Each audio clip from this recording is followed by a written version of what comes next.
Romesh Wadhwani, let me ask you, and you put out an editorial a few days ago, and the number one item on that editorial, it's a blueprint as far as creating jobs in the country, and the number one item on that agenda was an advisor on jobs that should be posted in the Prime Minister's office. We have a skills development ministry. Why do you want an advisor in the Prime Minister's office to look after the job plan? The problem is because no one is comprehensively addressing the disconnect between jobs growth and economic growth.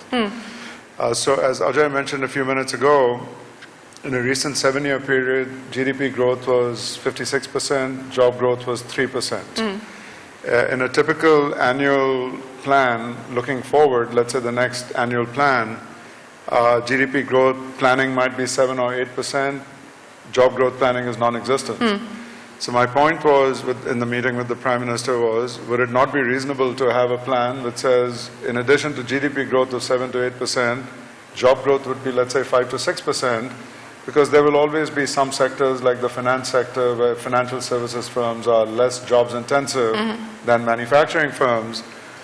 And if you in fact set that kind of goal, who should set the goal? What's the economic basis for determining that goal? Once the goal is set, what are the underlying initiatives, some of which might be in the Ministry of Skills Development, some of which might be in a whole bunch of other ministries, Ministry of Defense, Ministry of Railways, Ministry of Energy, Ministry of Roadways. All of them have job-creating opportunities and initiatives.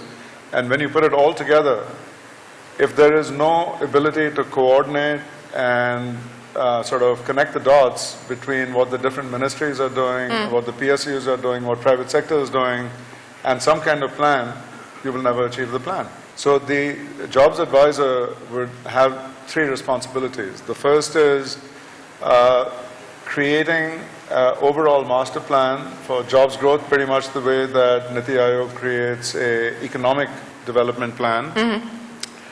The second would be to actually identify specific initiatives, regardless of which ministries or PSUs they're in, which more or less add up to that kind of plan, so at least there's some way to connect the dots.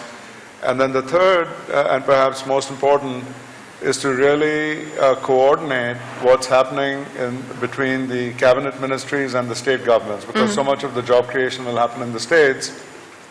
So just this whole process of integrating across so many different planning units, so many different decision-making units, so many different initiatives. Of course, it's the Prime Minister's call, but... so did he say that this sounds like a good plan or not? He, without trying in any way to preempt what the Prime Minister thinks, I would say signals were encouraging.